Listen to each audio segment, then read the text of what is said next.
Hi guys, welcome back to the Improvement Season podcast. It's me, Steve Hall, and on the other end is not Pascal Floor. We have Mike Challis Mike once again. Back. Magic Mike, yes.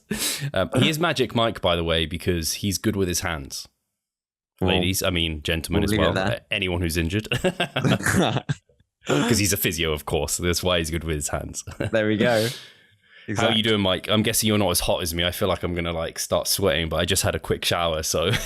I can definitely I have been warm these last few days for sure. And, being deep into a prep, you're like, yeah, it must be. I feel sorry for people like yourself who are massing right now because it must be sticky for sure.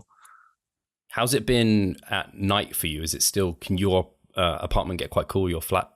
It's not as cool as the previous place that I was in. So when I was staying in Loughborough, I used to call that the cave because it was ground floor, but it was almost slightly below. And it was literally like a fridge. I never, even at the peak heat wave, I never needed a fan or anything. It was amazing. But it was bloody cold in the winter though. So it was two extremes. This place, it's warm, but with a fan and stuff like that, it's tolerable, so it's not too bad. It's all right. But I didn't realize, but on the weekend you were saying that, did you buy an air conditioning unit or have I made that up? No, you're not making it up. So I did buy a portable aircon unit because I know how bad heat is for me, and unlike your cave, our kind of what's it called? The extension in the loft, it just absorbs all the heat. It's awful up there. I can remember last year when the heat wave came and I was just lying in bed, wide awake, what the hell am I meant to do here? I'm just sweating, just lying here. So I did buy a portable aircon unit. But go on, you were going to say something. No. I can imagine as well with kind of the types of houses in that area, there maybe, I don't know actually, are they, do you know when they were built? Or were they kind of Victorian? I was going to say Victorian because heating wise, they just absorb the heat, like you said. Yeah, and I don't know how well insulated it is up there. It seems very thin, and obviously the sun just comes down on it, and it's just I keep all the windows shut all through the day. But so I've been when it gets it's almost every night now in summer. I put it on for an hour before I go to bed. It only goes down to 17 degrees anyway, but 17 degrees is about optimal temperature of a room to be able to sleep in. I know I normally put it on. I put it on for an hour before I go to bed, go up there, and then I put it on a timer for an hour. Okay. But I quite often wake up in the night and I'm like, man, I'm so hot. And I want to turn it back on, but I try and avoid it. And I kind of just have a really thin sheet on me and I tend to get through it. But yeah, I'm not good with sleep. And I think it differs. I know, for example, some people just aren't sensitive sleepers at all. They can sleep it when it's hot, when it's cold, when it's noisy. For Charlotte, it just doesn't impact her. She's fine. Maybe if it's too cold, actually, she's more of a, if it's cold. And I think that tends to be a thing with females. They tend to be, they get colder than guys. I just always run hot. And I'm definitely more similar to you. I think I've just probably been lucky in terms of the places that I've been staying where they've not been ridiculously bad, but I know that if I was probably in the same situation as you, I would be this is air conditioning is coming in for sure. I even remember a few I think it was around end of May time we had that little hot spell, didn't we? Yes. And that's when I bought it. Yeah, it was. I had the fan, but I also just had ice packs all over me, and I was just I looked ridiculous. Just ice packs on the forehead, on the on the inner thighs, the groin, just everywhere. So. Yeah, it feels like it's doing something, but also it's is it? And it's something I also was trying was often kind of sleep educators would advise people as something you can do is that hot shower or hot bath within an hour before bed, because it kind of, if you're in it long enough, your kind of core temperature is heated, and then so it has to cool you down. So your core has to cool down when you come out of it, kind of counterintuitively. So I was thinking, that must be a good strategy when it's hot. But having talked to Greg, you may have heard me on the podcast, I talked to him about it. He was like, maybe that wouldn't work in a hot environment, and maybe you're better off having just a cooler bath. But you also don't want to go too extreme, because if you have too cold of something, it it alerts you, like people having, like, I don't know, people will know this because it's been like the ice baths in the morning have become a thing where it like alerts you, or if you have a really cold shower, it's like alerting. So yeah, I haven't tried a cool bath yet. Even having a cool shower at night, I think I haven't done. I used to be really good about the hot shower before bed, but I got really lazy with it since moving from Vauxhall because the shower's just not very nice here. Like, it's as silly as that. It's just like, it's just a bit of a shit shower. Well, you've used it. It's not a great shower. It's not particularly fun to have to shower in it. Whereas when it's a nice, just like walk-in shower, it's like just like comes down on you. It's quite good. It's interesting because I can definitely feel that working in the sense that, so when I come home, so I will actually have a hot shower before I go to bed. But what I tend to do is, like, if I get home from work, I'll just wash my face with not cold water, but just cool water. And that just feels really nice. The fact that it's, it's not warm, but it's just cool water. And it just, so I can definitely see how, like, just a cool bath, not like ice cold, but cool bath could actually be really nice. So I can definitely see that. Again, I'm quite lucky. The shower where I'm staying at the moment is pretty good. So again, it's really decent. So I'm quite lucky. We need to redo this bathroom. It's well, you've been here, so you know this Victorian house, like the flooring is like all crooked and everything. So it's just an ongoing process that we need to go through. But talking about sleep, I guess actually would be a good kind of segue. Although I guess we spoke on here like 2 weeks ago or something. It wasn't long ago, something like that. So it hasn't been long, but you are in the tail end of prep. You're coming to the pointy end. And it was funny, I was just talking to Charlotte when it was your check-in that just went past. And I was like, I was just mapping out like the next few weeks for Mike. And I was like, I know he's told me he has a show every weekend, but like looking at it and I was like, a show. I was like, oh, damn, like it's really starting to kick in. How are you feeling? Especially because I guess we should talk about, obviously this weekend was potentially a challenge for you. I don't know how you felt it went for yourself.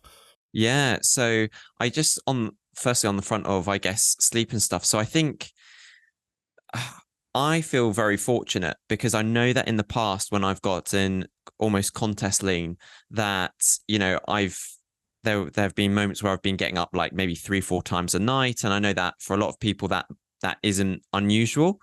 But so far, I've only been getting up once per night, which I think is actually really good. And up until probably, 2 or 3 weeks ago, there was, again, a lot of probably 3 to 4 nights a week I was sleeping the entire way through. And I think that just goes to show that I think, we've done things well. We haven't kind of made any drastic drops or drastic decisions that's maybe led to kind of the metabolism doing funny things. So maybe that's kind of an indicator of that, or maybe again, like I've just been quite lucky. So that's just been really fortunate. And then kind of, I think, and again, just through the whole learning process of, as we've been going through this contest prep, really realizing that actually my training performance and so many other variables in terms of my energy through the day, if I'm not getting that sufficient sleep, then actually I really notice a difference. And that's really brought it home to me, like, right, Mike, you're prioritizing sleep. And again, it was really interesting because again, when I was massing, I could have gotten away with that. Like I wouldn't have noticed as a drop in my performance in the gym, or I wouldn't have noticed fluctuations in my energy levels. But like, I've really noticed, like, there have been some days which have felt really good.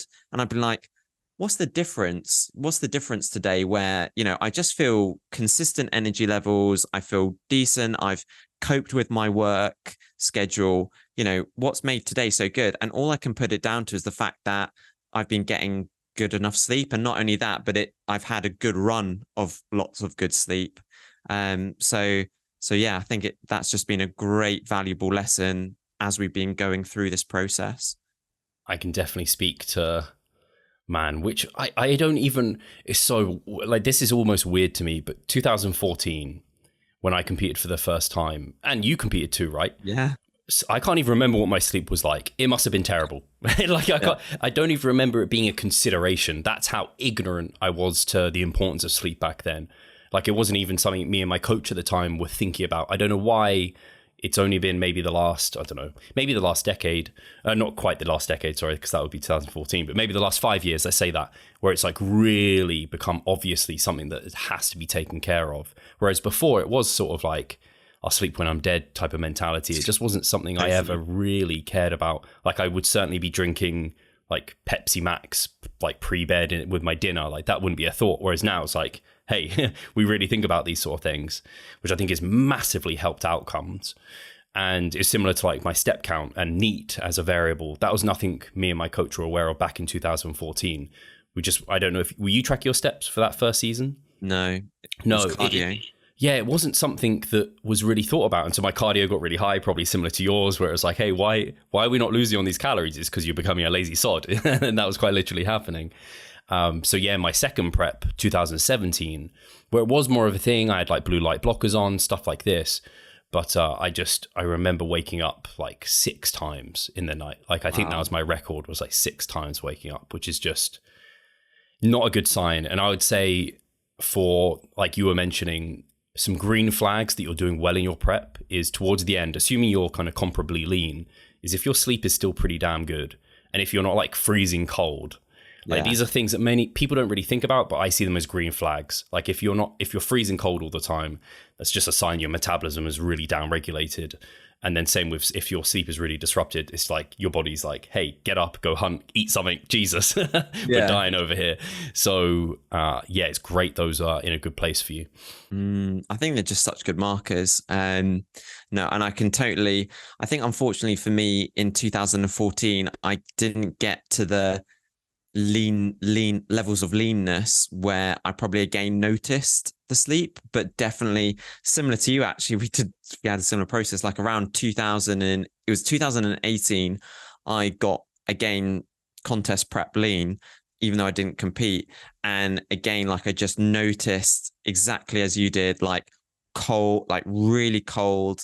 That wasn't really realistic to the actual weather that we were having. And then again, just like getting up, multiple times a night, although definitely I wasn't near 6, probably like 4 was my max. It's good. Like it's really good reflecting back on that. And actually, again, knowing what we know now and what we're doing. It's interesting to kind of see like, actually, if we actually do things, the way that the evidence recommends and kind of in a, quote unquote good way, it's amazing how things radically change. It'll be interesting to see because even on a mass, you tend to get up at least once a night. Is that right? Yeah, I was going to say, I have had some good runs of not waking up. And whenever I don't, let's say that differently. So sometimes I'll wake up, but if I sometimes can wake up and not need to pee, that's kind of unusual for me. Since getting back from this weekend, obviously sleep and stuff was disrupted. I've been waking up once almost every night to go pee. But I think I've had like 1 or 2 nights where I haven't needed to do that. So it's definitely getting better. Whereas historically, I've always found myself waking up and needing to pee. But I think part of that also was probably down to poor hydration management in terms of, I know myself, like if I push my dinner back later than what's ideal, so maybe it's within 2 hours before bed, which sometimes happens, and it's salty, and I don't manage my like thirst properly, I end up drinking a lot, and then I'm like, man, I'm going to wake up in the night. And so I've just been aware of that recently where I'm like, Steve, just if you're a little bit like, I don't know, you want to drink loads, just have a little bit to like wet the tongue, but don't overdo it because it's annoying, particularly because like I said, we're in the loft. And so I have to walk down those stairs, which is kind of wakes you up a little bit. Yeah. It's like, so something that I did mention. So earlier in the year, around December, January time. So I was moving from Loughborough to Oxford. And unfortunately, I had the situation where I'd sort of put an offer on a flat. It'd been accepted and everything was going great. And just literally the day that I was moving, the owner or the landlord suddenly said, no, I'm going to give it to this person instead. I want it to be bought, not rented. So I was literally left without any accommodation whatsoever. But I was really lucky because the owner of the clinic where I work said that I could use his motorhome as just a place to kind of stay temporarily. But there was no working toilet in the motorhome. So I had to walk outside to go to the clinic. And that was definitely an incentive to manage fluid intake and to like not to get out. Because again, at times we had a bit of a harsh cold winter. So it was definitely like you didn't want to be going outside then. So yeah, I can definitely relate to that a little bit. This is going to be a funny story. So in prep in particular, a lot of the time you're drinking just to like abate hunger. It's just like you want something in your stomach, you want to keep your mouth busy, you drink. I think that just tends to happen. I think people are probably slightly overhydrated most of their prep until they come into peak week, and then people cut water for no reason. As naturals, I just don't think it tends to be the best approach. But anyway, on one of our journeys in 2017, Charlotte was driving us. I think it was to like the MPA finals or something. And man, when you're in prep, long car journeys, as you might be able to attest to, because you're so used to just being able to pee whenever you can, like whenever really. So you just continue drinking as normal, and then you're like, man, I gotta pee. So I just remember this long journey, and we're stuck in traffic, and I was like, I peed into a shaker cup, like in the passenger seat. I was just like, I just gotta let this out, and it was worth it, because it's just a horrible sensation needing to pee, but you can't. Yeah, reminds me of, you know, the film Dumb and Dumber. Yes. Do you know when they're in like that doggy van and like it's like, I need to go, and like it's like pee in this bottle. Oh, it's it was pretty much that. It's not the nicest thing to have just like hanging around in the car either. Like no, this ammonia smelling like. Because I suppose like if you're in the it depends where it is. You can't. It's not like you can just suddenly quickly chuck it out or whatever into the bushes or whatever. Yeah, I don't even know what happened with it. I can't remember, but I just remember it being like, I was just so desperate. I was like, I gotta go. Like, and then the stupid thing is, it's like when this awareness, sometimes like people know about sleep, like we're so aware of how important it is, and that sometimes can cause anxiety and make it worse. And I was like, it was like show day, and I was like stressing out because I couldn't pee, and I was like aware that stressing out was not good for my physique, and I was like, it's just such a stupid mindset to get into, but it's one that you can get into quite easily. Yeah, and again, like I don't think anything cures that apart from experience. You know, I think it's only just with maturity and experience, and hopefully, you know, I think the one great thing about the time that we're living in is, you know, again, podcasts like this and the information that is out there, you know, I think hopefully for the younger people is like they can listen to this and they can be like, oh, okay, I'm in this situation, you know, I know that I just need to chill out, hopefully, or whatever. So like, I think that's one positive thing, trying to learn from the mistakes of others.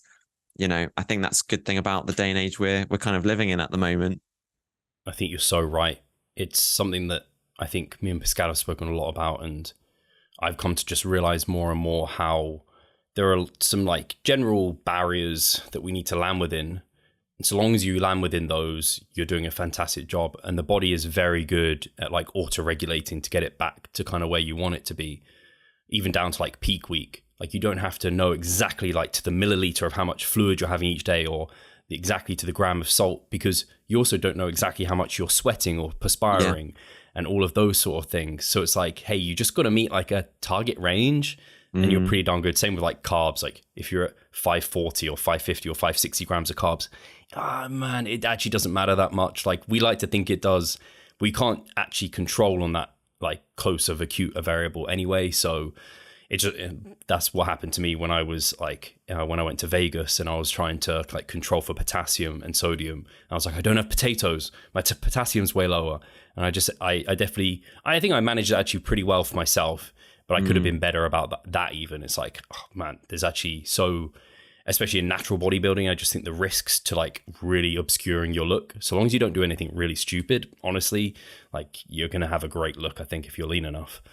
Definitely. And like, how liberating is that? It's so liberating. I think when you come to accept that fact that, do you know what? Like you said, if you land within a certain bandwidth and you do your prep leading up to it in terms of getting lean enough, and actually just do what you can, you know, land within that bandwidth, just let the rest go.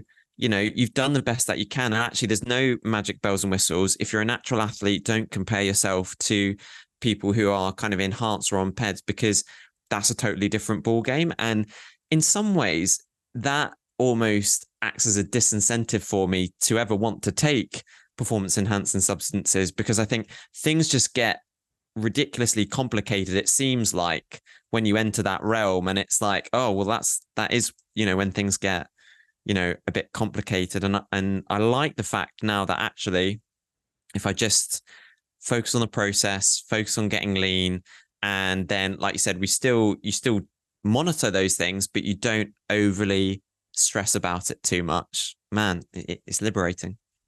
Yeah, liberating is exactly the word. That's so great. I know I remember as well talking to Greg Potter, like, again, to bring it to sleep. I can't remember what happened. I think it was like, had a terrible night's sleep when I caught COVID, and then I was like stressing about it. He was like, hey, the body is very good at like picking that back up. Like, you don't have to do anything crazy here. Just like go about your usual good processes, and it'll, again, sort of auto-regulate itself out. And yeah, I mean, I agree with you in terms of the complications of going enhanced, because some people struggle to track like carbs, fat, and protein, maybe keeping an eye on fiber. And then again, leading into peak week, maybe you want to keep an eye on sodium, an eye on like an idea of potassium, fluid intake. Then these guys have to monitor all the body weight. Yeah. They have to monitor all these other drugs and things, and the kind of impacts that that's going to have down the line. I'm sure some of them have got to a point of level of competency with that where it isn't confusing. But I don't know, you look at someone like, again, Mike, it took him a long time to kind of understand how to peak himself, because as intelligent as he is, it's complicated stuff. Yeah, I think it's just that extra level of investment in yourself, knowing that you're taking that hobby to the next level, which requires, I think, in order to take it to that next level, that, in order to do it right, requires that extra level of, investment financially, but investment from a knowledge and information perspective to do it right. And then even then, taking time, like you said about Mike, it took him a long time to discover that. So yeah, it's that, as long as you're aware of that, then hey, it's all good. I worry for enhanced bodybuilders who are highly neurotic. Because I've worked with some neurotic natural guys, and like they get kind of very concerned about supplementation and nutrient timing, and again sleep, and I'm like, okay, these are like relatively, they're not going to do any real harm or what have you, and like there's no point, you can't get too neurotic about those things. But when you're going to the enhanced route, like, and you get neurotic about that, yeah, I could see that being scary. It would be overwhelming. And you kind of, again, like we've heard stories in the past of, probably bodybuilders with extreme behavior habits, and that's what it kind of comes down to. And imagine, like, again, maybe like in the 80s or 90s, again, when this sort of knowledge wasn't available, all that uncertainty, it's not surprising that they had those neurotic kind of habits or behaviors. Because there just wasn't that knowledge there. So yeah, no, I completely agree with you there. Would you ever go enhanced, Mike? You kind of touched on it there. I've never actually asked you that question before. I kind of assumed just no, but so probably not, no. But it's always, I think you've said this, I am curious. Like, sometimes you naturally have that thought where you're like, what would I look like if I went enhanced? But I think ultimately, no, it's something that's, and again, like kind of similar, like I've never smoked before, which may not surprise some people, but it's just something that's never appealed to me. And similarly with going enhanced, like it's just something that doesn't appeal to me. And in fact, if anything, because I'm totally naive to everything involved in to do with kind of the performance enhancing side of things. So like having that complexity, not knowing anything about it, knowing that it would take a lot of financial investment and time, and also obviously the health consequences as well. I think all of those factors combined just kind of, mean that it's not something that I'm ever likely to do. Yeah, it's similar to me in terms of we have that like risk averse type of person. Well, I've never smoked a cigarette either. I've had opportunities. I've had friends want me to smoke a cigarette, and I've just been like, I literally see no upside to smoking that cigarette, apart from a slight curiosity exactly to what it's like. So yeah, I've just not let that curiosity get the better of me. But also, I think that was similar to alcohol, where a lot of my drinking relationship with alcohol was influenced by my environment, which I swing round back to PEDs. I just haven't, and I say this, like people are like, oh, why have you never kind of gone enhanced? And I actually think a big part of it is I've never had people in my environment, close environment. I mean, I don't even have really natural people in my close environment who I train with. But when I was back at, like when I lived at home and I trained at that gym and I had some friends there and maybe some with my training partners, none of us were on like PEDs. No one in my close circle were. If it was that case, I couldn't say what could have happened, because you're young, you're easily influenced. If people were very confident and it was very easy to access, and you're ignorant to some of the longer term consequences, or the kind of the longer term consequences really, then yeah, I could see that. Whereas now I'm similar to you, where like I know more about it in terms of like the costs and benefits, that sort of thing. I'm still incredibly ignorant. Like I don't know even what like a high dose is or anything. But I know if I was to go that way, I'd want to know a lot about it. And that's a big undertaking to kind of educate myself, like Jared did, I think, where he was being educated on like that side before he even went down that route. And he took maybe even years of education before he went that way. And I don't want to invest that. And then it is the longer term health consequences where, similar to you, again, risk averse, never smoked a cigarette, unlikely ever to. I'm easily stressed by these things. Like I end up like noceboing myself. So if I like was doing it, I just feel like, oh, something's going to go wrong. No, exactly. I think you nailed it. I think social circle is so critical. It can totally change the trajectory of someone's future, basically.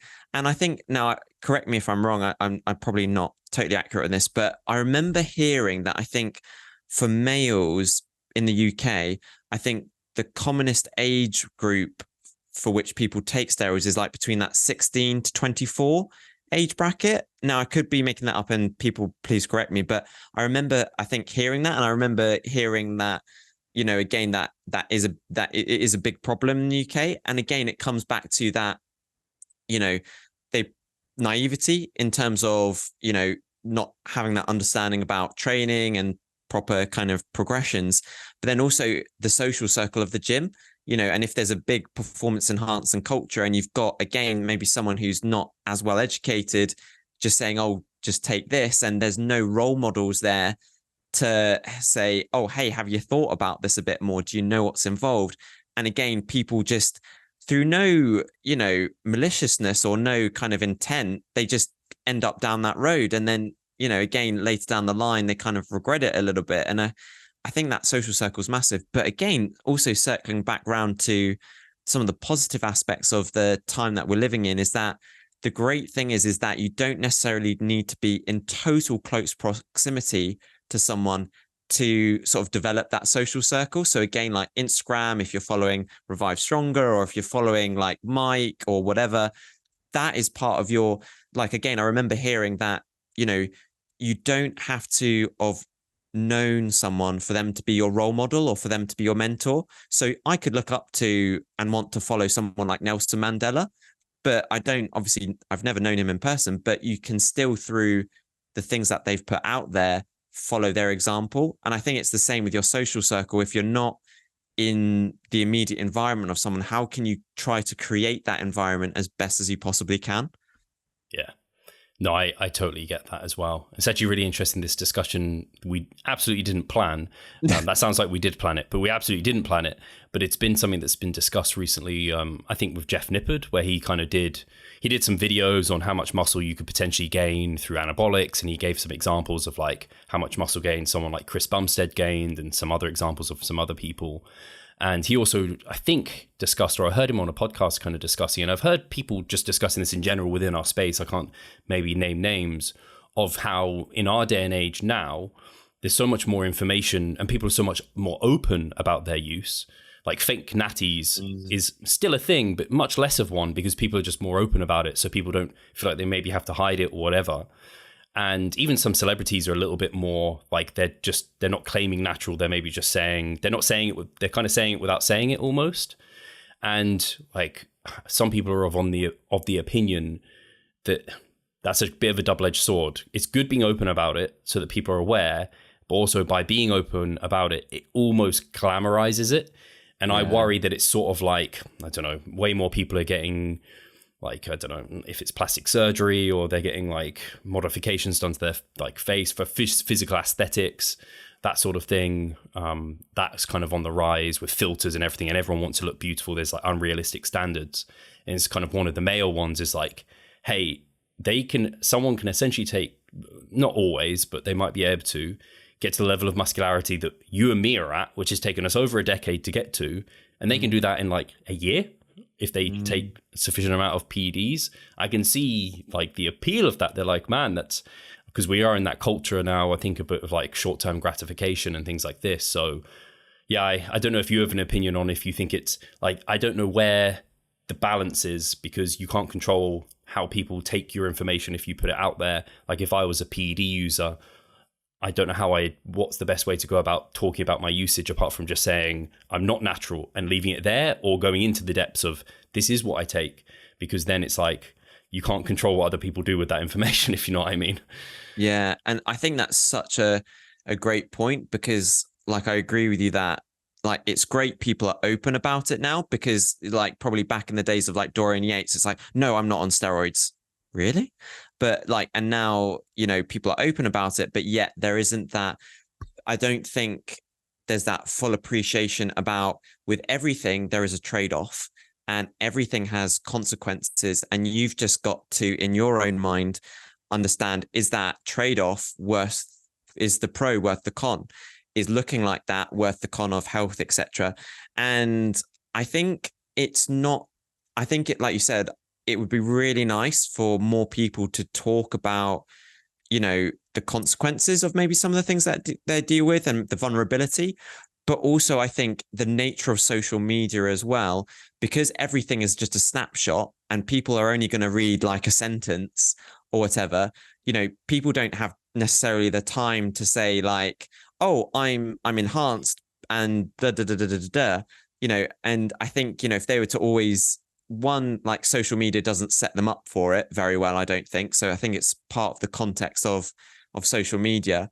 But then I can also imagine that, you know, again, probably if they did mention it a lot, because of that negative connotation, they wouldn't want that reflection on themselves. Again, with the nature of social media tends to always portray a glamorization of lifestyles in general. So again, I think it is that it is that little trap of social media, which we've got to be really careful of not falling into. Do you not see the progress you would like? Are you sick of writing your own programs? Or perhaps you need some accountability in order to stick with a plan? Then it's time to start working with us. We at Revive Stronger offer a truly personalized coaching service. You'll get more than just an email with some macros or random cookie cutter program. With Revive Stronger, you will be the center of our attention. You will receive your own fully individualized training protocol alongside a customized nutritional strategy. We create the coaching around your needs, wants, personal preferences, and your own unique lifestyle. Every single week, we delve into your program in order to make appropriate adjustments so that we get the most out of your time and the best possible outcome. We help both female and male athletes to seriously change their body composition by adding more muscle mass and decreasing fat tissue. No matter if you're a competitive bodybuilder or just want to look better, if you need help with your progress and taking your physique to the next level, our coaching is for you. It's time to make a change. Sign up today and let's revive stronger. Yeah, I think you really nailed it when I was thinking about, okay, if I'm enhanced and I want to be open about that, you want to be open on every aspect. So not just the pros, and don't just glamorize it. Also be open about the cons and the consequences that could come along with it. because I think then you give someone a bit of a balanced perspective. Because the thing that I worry is that, again, if you, just like in the old days, we'd buy Flex magazine and you'd be like, oh, this is Ronnie Coleman's workout, I'm going to follow his workout. Well, now you maybe see pro bodybuilders putting their workout and their drug protocol. And you're like, hey, amazing. I just follow this workout, follow this drug protocol. Boom, I'm going to be this IFBB pro in a number of years. It's like, oh man, it doesn't work like that. But yeah, you can't control what people do with this information. I don't know where I want to take the discussion, but I was just completely shocked the other day. Because I know this, and you'll know this, Mike, that there'd be people taking things and you don't even think they look like they are. Like they just look like maybe they're natural. I saw a female bikini competitor and she put her like drug use below with what she was doing. I'm imagining the doses were like incredibly small, but I'm pretty damn sure Tren was there. And I think Tren is one of the more aggressive drugs available. And I was just like, my mind was kind of blown. I was like, what her physique there is, maybe I would guess is available to her as a natural. She didn't need to go down the route of taking these, like, even though they're small doses and maybe they're done in a healthy way or as healthy a way as possible. I don't think you can do like steroids in a healthy way. I think that a healthier way is probably available. But yeah, just, it's kind of wild to me. And I think that's why I've heard people like I don't know if you listen to Natty News Daily at all. Yeah. The guys over there. And they're like, man, people just aren't aware of natural bodybuilding, because she was probably, well, clearly competing in like the PCA or Two Bros or one of these enhanced non-tested federations. And I don't know if that's just because that's the only route she's aware of coming back to environment. And she's just like, oh yeah, if you're competing, my friend competed there, she had this coach and he's advising me I take these to get into shape for it. That's just the done thing. And then there's like these natural athletes that are like, screaming, no, you could have done this without that. I don't know. Yeah, exactly. And I think, yeah, you nailed it. It's just environment. I think probably the majority of the time it is that environment. And then, like you said, she's kind of, in a way, she's now a little bit stuck.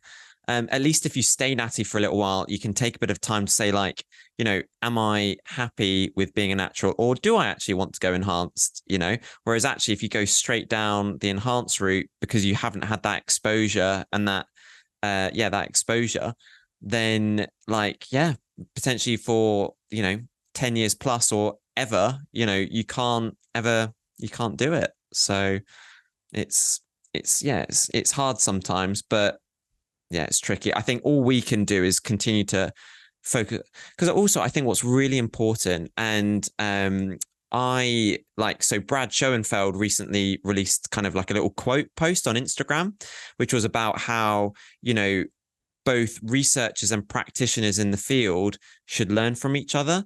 And I think sometimes in both the natural realm and in the enhanced realm, people kind of, again, it's like good versus evil type thing. It's very black and white, and people like really go against, like, there's nothing to learn from people in the enhanced realm and blah, blah, blah.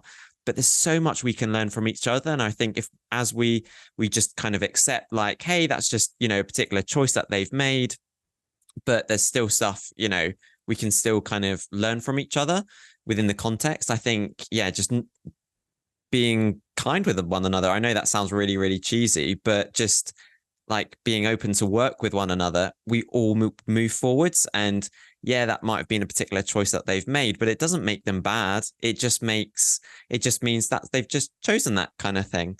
And we can all learn from everybody's decision, basically. Those are my rose-tinted glasses. No, I mean, I completely agree. And I hope this didn't come across as like natty, holier than thou. Like, obviously, both me and Mike have chosen to remain natural. And none of the comments that we were making there, I didn't intend them to be like shots at anyone who's chosen to go enhanced. It's more just, we hope that people can have better awareness that there is a natural side, because I think some people just aren't aware that that's even an option. Whereas to me, again, coming back to environment, I came across Matt Ogus was like one of my first influences. I'd spoke about like the Flex magazines or whatever, but I truly didn't really buy those. I was buying Men's Health. So it was maybe those guys on there were taking stuff, but they looked like they were achievable, like within like my scope. But yeah, so my like early influences online, and because I didn't really have people close, were Matt August, 3DMJ, and then I just got into this like the natural world. And so like that's where I went. Whereas yeah, I can totally see if you went the other way, you can get lost. And yeah, like you said, there's I want to learn from everyone, and I think we can. And it's just, if someone does choose to go enhance, I really hope they do that from an educated perspective, and certainly not a forced perspective in terms of a coach saying you need to go this way, or again, a misinformed one where it's just like, oh yeah, this is done thing, you have to do this. It's like, consider your options, think about it. But I don't know what you can really do about that.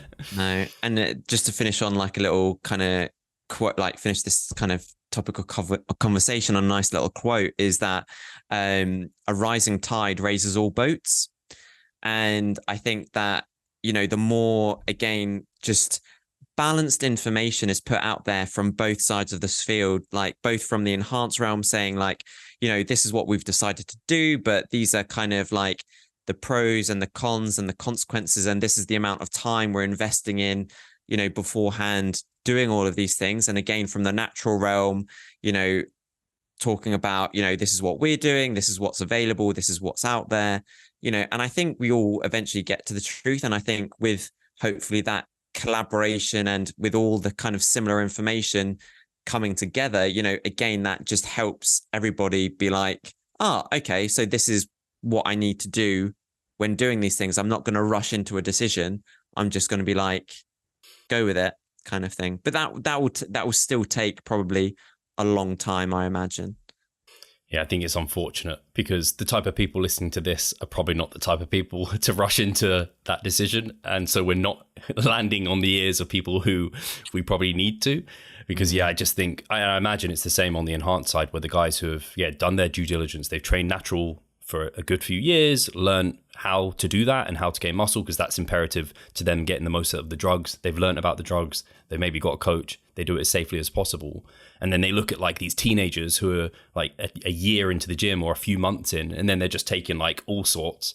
They must like literally face palm and be like, oh my gosh, like this is like, because they know better than us, the consequences and all that. And they must like, yeah, and I don't know, like it's more in your face because you see people. I don't know if you've heard of these guys, the Trend Twins. Yeah, you've heard of them. Like I've not followed them, but I only found out about them from a recent RP YouTube video Dr. Mike made. Critiqued it. Yeah. So anyway, someone was advising me to train like the Trend Twins, and then Mike made that video afterwards, and I was like, this is great. Like, yeah, just. Not just like I don't know anything about them, but it's just like it kind of feels like it's a glamorization of trend, right? By calling themselves the Trend Twins, and anyway, on to more, I guess, natural bodybuilding stuff. Yeah. This weekend was Pascal's big day. It was amazing. Pascal and Katie's, and so myself and Mike and Charlotte traveled to Berlin, and we were there for the weekend. And obviously, traveling and stuff is challenging. Well, prep is challenging on its own, so traveling makes things challenging. How did you find the weekend for you? How did things go? Any lessons? Anything you wish you'd done differently? I think, do you know what? I think overall, I was actually really kind of like, I did it. And actually, I've been consistent. I've done the best that I can within the confines of the situation. I didn't go, there wasn't any moments where I really where there was a day where we went off the rails or whatever. I would say the only thing that probably changed was just my steps and my overall activity. And that was purely because with where we were, it wasn't that practical to we couldn't really walk from place to place. We had to get taxis, which just meant we were just sitting a lot more. But otherwise, so what I did, I prepared as much non-perishable foods as I possibly could. And I just really took the opportunity where I could to buy good foods. And I think the fortunate thing, now with, again, being on a diet is that most places have like a salad option. Most places you can either grab like maybe a yogurt or like some sort of protein source, which is really lucky. And again, like I said, I think I did bring my food scales with me. They're probably, you know, if I wasn't so deep into prep, I probably might not have bothered. I remember when we went to Dash Gym, I actually didn't bring a food scale with me. But, you know, but being that deep into prep, I was like, do you know what? It's probably not going to get flagged up when I travel. So I might as well bring it and it's going to help me. And, you know, taking those kind of, as like I said, as much food as I can, as well as going to like good kind of shops to pick up food. That preparation, I think for me was just invaluable. And I think also we were lucky as well, because obviously, you know, you, me, Pascal, you know, we were in that right environment, weren't we? So it wasn't like, you know, even the meal at the wedding, you know, there was salads, there was some good protein sources there, you know, and then I could just say no to the desserts basically. So for me, it was really easy. So I appreciate for other people, if they do go to something like a wedding or they do travel, there might, if people aren't similar minded or there just isn't the food options available, then it's a little bit harder. But I still think, having done it now, it just makes me think it is possible. With the right preparation, the right thinking ahead and the right planning, I really do think it's possible without looking like, you know, a bit of a numpty. So yeah, I think that was just a really nice, not only lesson, but just a kind of like, yeah, I did it. And I feel kind of proud, because I'm also the type of person that sometimes might shy away from social situations if I know that I can't kind of achieve the goals or achieve the things that I want to achieve. So again, that kind of goes against the fact that we want bodybuilding to enhance our lifestyle. And obviously, of course, when you're deep in a prep, there is going to be that swing where it is going to be a bit more kind of bodybuilding focused, but still, like, it was really a nice sense of satisfaction to be able to go to something that meant a lot to me, because it meant a lot to me to be able to not only see Pascal at such a special day, but just see you guys in general and be kind of spend time with friends. So that was like a real sense of achievement. And yeah, and I think I would say that also the other thing was, it was actually quite stressful for and for both of us, I can imagine, where, you know, it was a bit rushed at times, where we would kind of like, we'd have to like rush to get to the gym, and we were time constrained with our workouts. And I do tend to, probably compared to you and Pascal, I'm a little bit on the slower side of things. I actually remember, on a slight side tangent, after our trip to Dash Gym on the Improvement Season podcast, I think Pascal said, you know, Mike's like a snail. He likes to just go along, enjoy the view.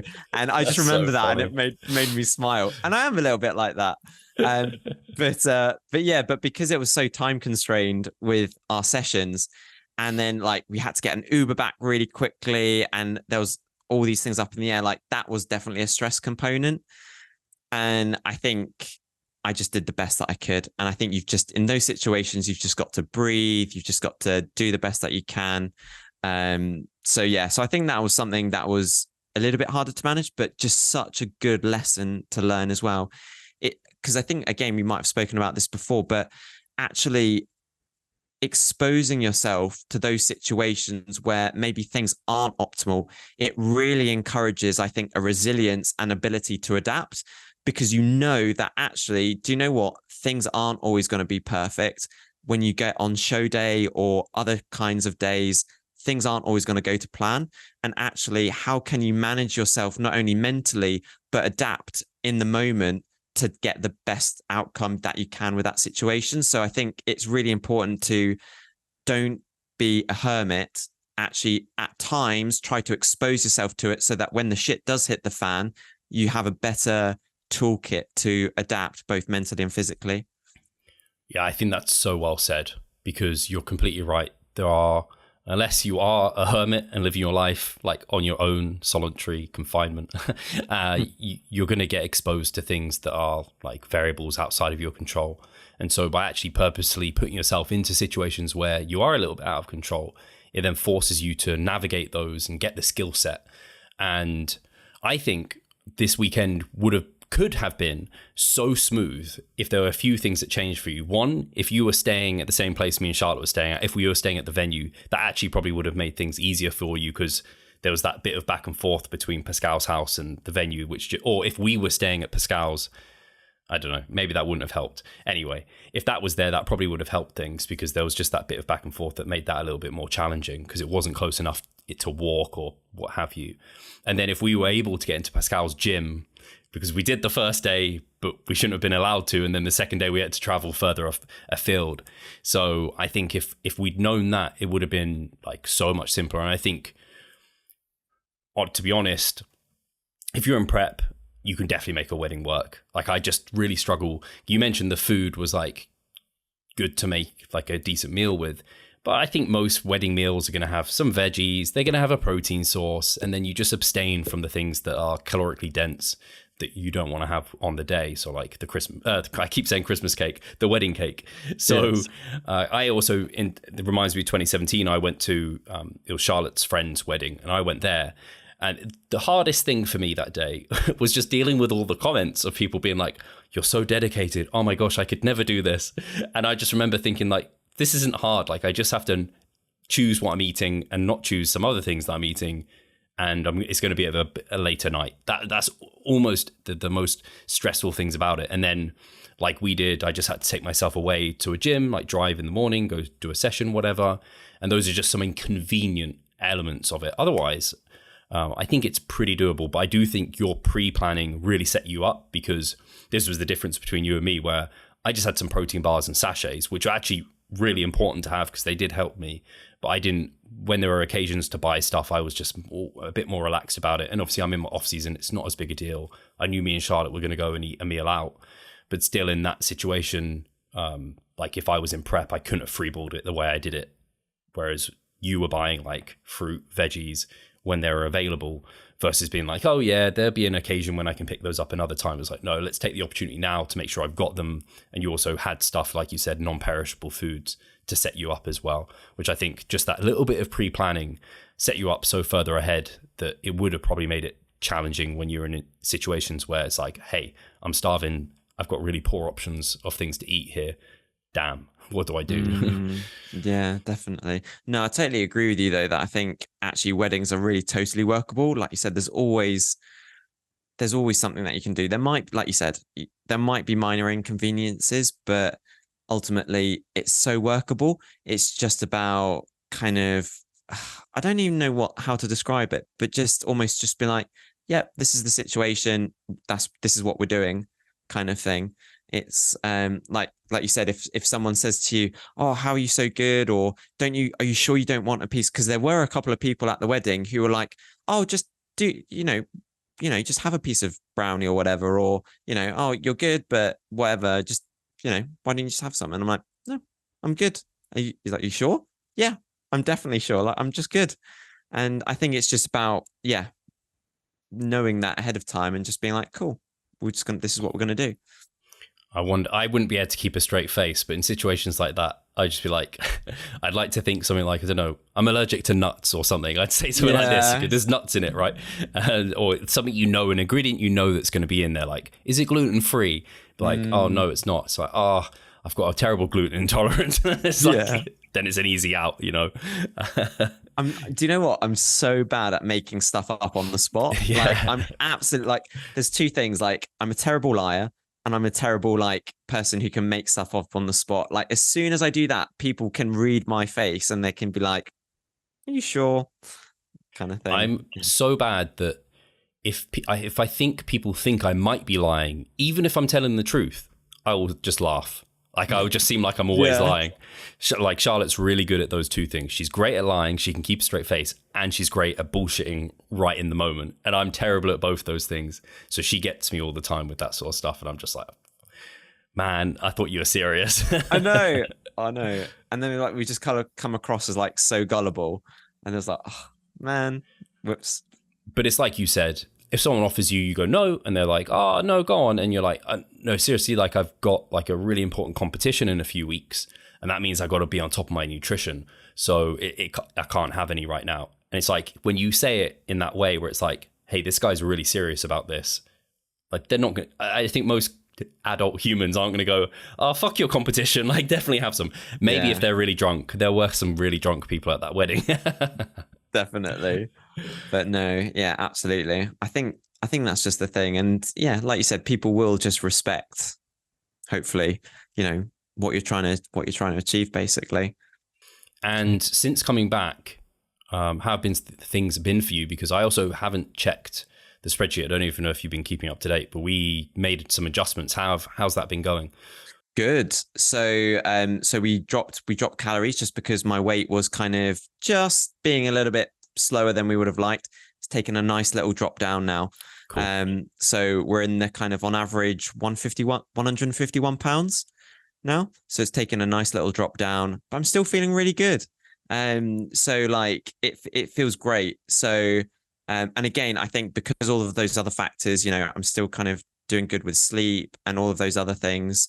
I think that's just massively helping. So we're on a good trajectory. And I think I was maybe like a tiny bit tired on Monday, but nothing too crazy. Again, like I booked Monday off the clinic.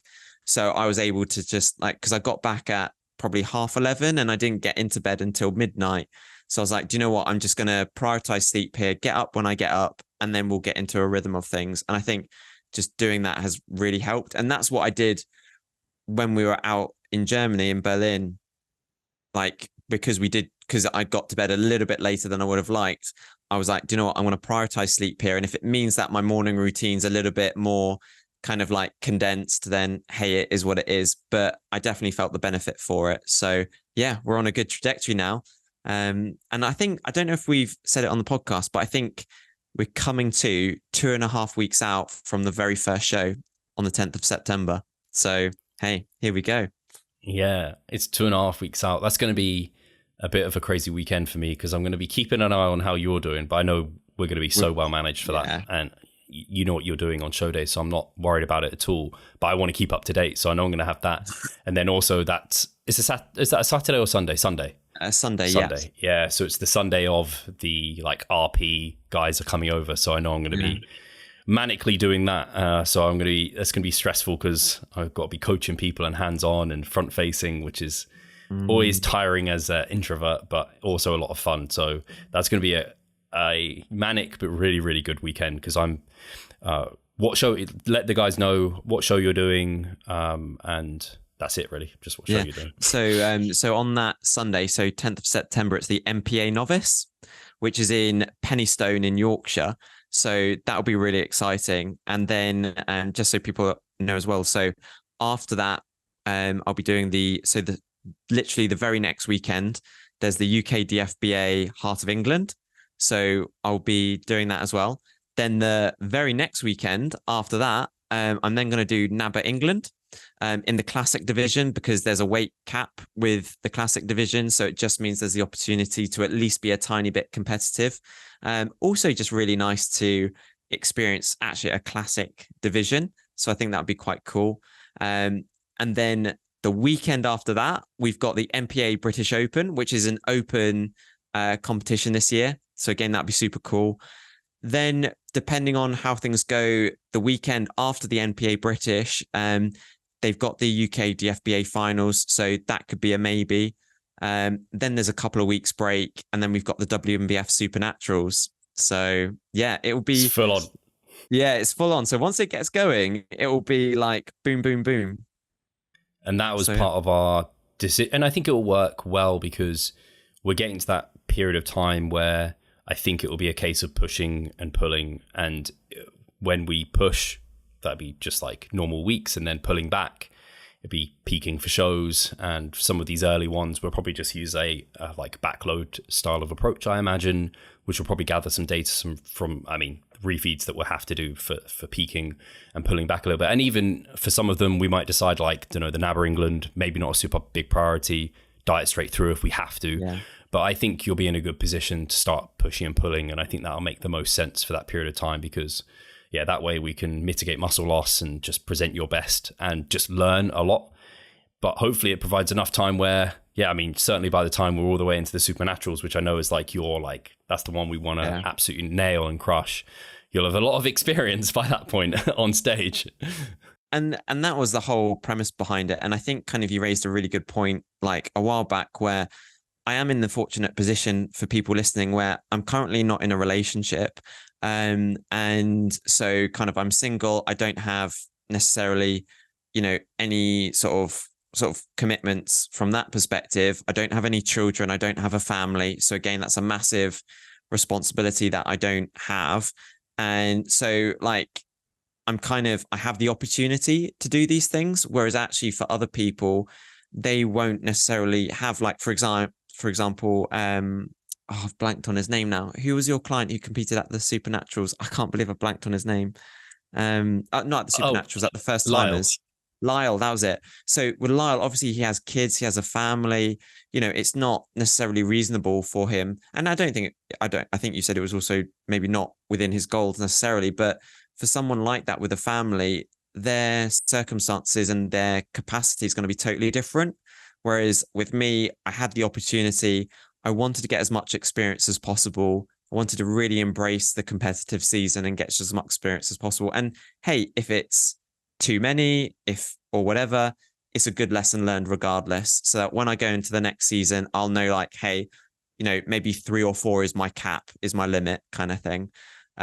So I think that's just really important for people to remember if they're looking at me or if they're kind of looking at their own sort of situation. Always look to your own personal situation and circumstances for sure. Yeah, absolutely. And in reality, it's like we said the other day, it's like our first prep together. Yeah. So we're going to learn a lot about that. And ultimately, it sounds like your 2014 prep was almost less of a prep than even mine was. Like you weren't even satisfied to the point of like stage condition or anything, or particularly as close as you would like to be. So it's almost like a bit of a like, and it's been so long since then now, right? A lot of time, almost a decade. So it's almost like a first prep for you. So it's just getting tons of experience now, which I think is going to go really well in your favor, because I do think Mike's got a lot of potential, and I think he'll see some good results this season. And we'll just have to see. But I think the future is bright, at least. And I think this season is going to be just, like you said, this season is probably like really getting your feet wet. And then future seasons is it's like now I can like pick and choose a little bit more about the shows I'm going to like really smash type of thing. So I think it makes a lot of sense. And like you said, it's doable for you. Yeah, absolutely. And I think something which I mentioned to you, that the thing that I really like about like your journey, Steve, is that actually like you can see your evolution through each prep that we've done from 2014, 2017, 2021. And then whenever you next decide to compete, you can see the journey that you've been on physically in the photos, which is amazing. And like, that's really nice in itself, but also, personally the journey that you've been on mentally and like from a knowledge perspective as well. And it's that evolution, which I think is just the beautiful part of it. And that's what I'm also really looking forward to. I'm looking forward to not only this season, but hopefully maybe like in a few years' time, like comparing like how I am then to how I am now, or to compared to this season. And I think that's such a great thing. And I think for people who, and this, I think we've mentioned it in post before about longevity and consistency. Often the people that are the most successful are the ones that have been in the game the longest. Yeah. And I think like for me, that is what's so kind of like such a great incentive to want to stay in the long game, to just see your evolution, because I remember in the London seminar last year, in one of your slides, you had like a graph of you from like 2014 and like so on. And then at the very end, it was like Super Saiyan 3 Goku. And I was like, yes. And I think it's, the ascension. And I think that's what we've just got to think about, is like, it is our ascension. And, don't get caught up. It's so easy to, but like we get disappointed by maybe a season or disappointed by a result, but actually like, what's our evolution? And like, oh man, that's going to be cool. So I'm looking forward to that side of things as well. Absolutely. So we've been about an hour, so we should probably wrap up. And I'm going to wrap up on something. And I'm not going to let you speak, Mike. So we spoke about at the start, Mike has magic hands, magic Mike. So ladies, and also that he's single now. We've just ended on ladies.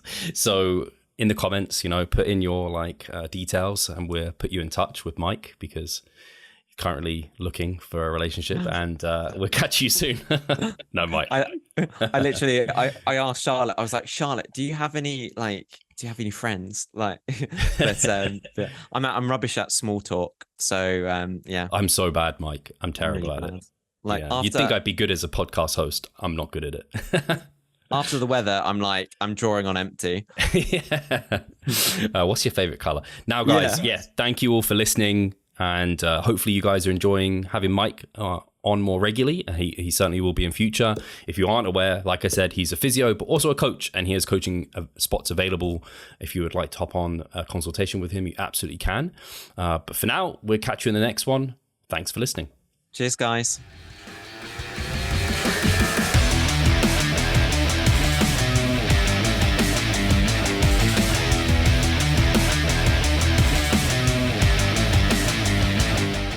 Losing weight fast while maintaining muscle mass.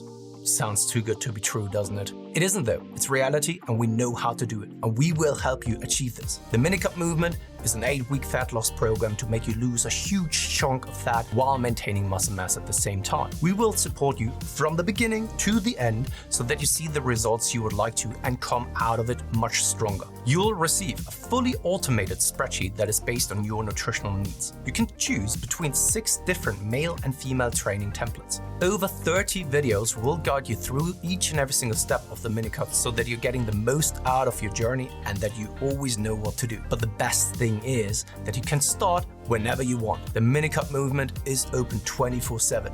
So if you want to learn more or you're ready to sign up, hit the link in the description below. So let's revive stronger together.